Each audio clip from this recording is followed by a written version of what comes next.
guys, it's Mrs. Smith. I hope you're enjoying your time off with your family, but if you're really missing your teacher's voices, I am here to read you a story. I'm going to read Giraffes Can't Dance, one of my all-time favorite books. All right, here we go.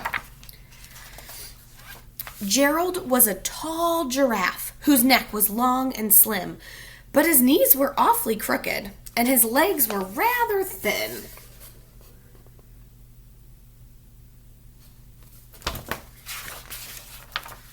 He was very good at standing still and munching shoots off trees, but when he tried to turn around, he buckled at the knees.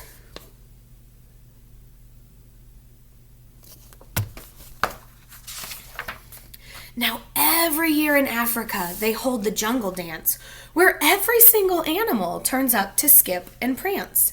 And this year, when the day arrived, poor Gerald felt so sad, because when it came to dancing, he was really, really bad.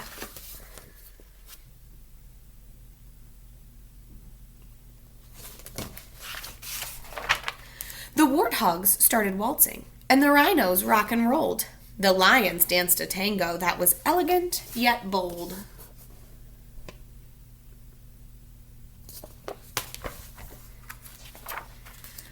The chimps all did a cha-cha with a very Latin feel, and 8 baboons then teamed up for a splendid Scottish reel.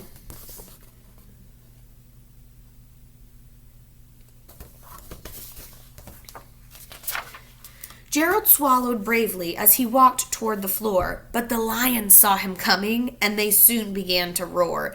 "Hey, look, it's clumsy Gerald," the animals all sneered. "Giraffes can't dance, you silly fool. Oh, Gerald, you're so weird."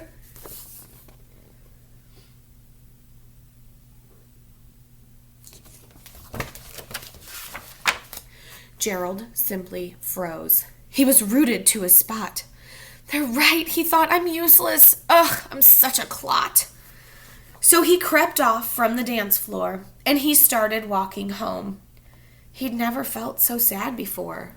So sad and so alone.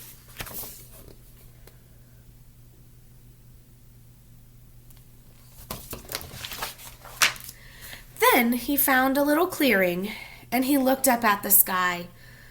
"The moon can be so beautiful," he whispered with a sigh. "Excuse me," coughed a cricket, who'd seen Gerald earlier on, "but sometimes when you're different, you just need a different song."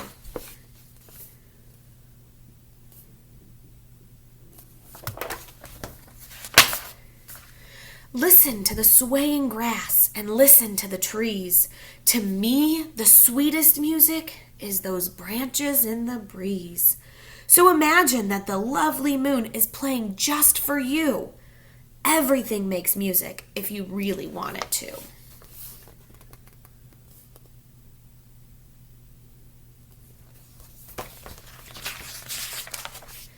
With that, the cricket smiled and picked up his violin. Then Gerald felt his body do the most amazing thing.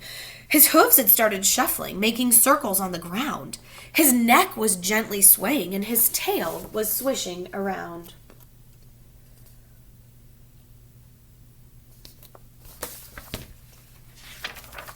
He threw his arms out sideways, and he swung them everywhere.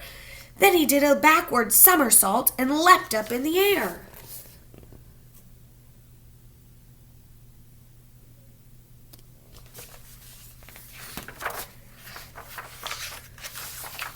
Gerald felt so wonderful. His mouth was opened wide.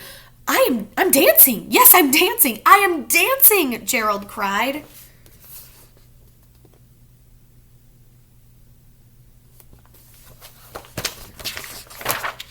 Then one by one, each animal who'd been there at the dance arrived while Gerald boogied on and watched him, quite entranced. They shouted, "It's a miracle! We must be in a dream. Gerald's the best dancer that we have ever seen."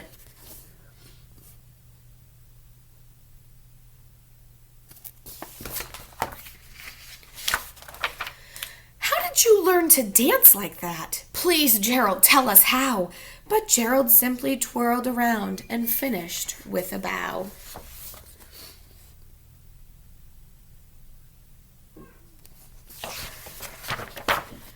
Then he raised his head and looked up at the moon and stars above. "We can all dance," he said, "when we find music that we love."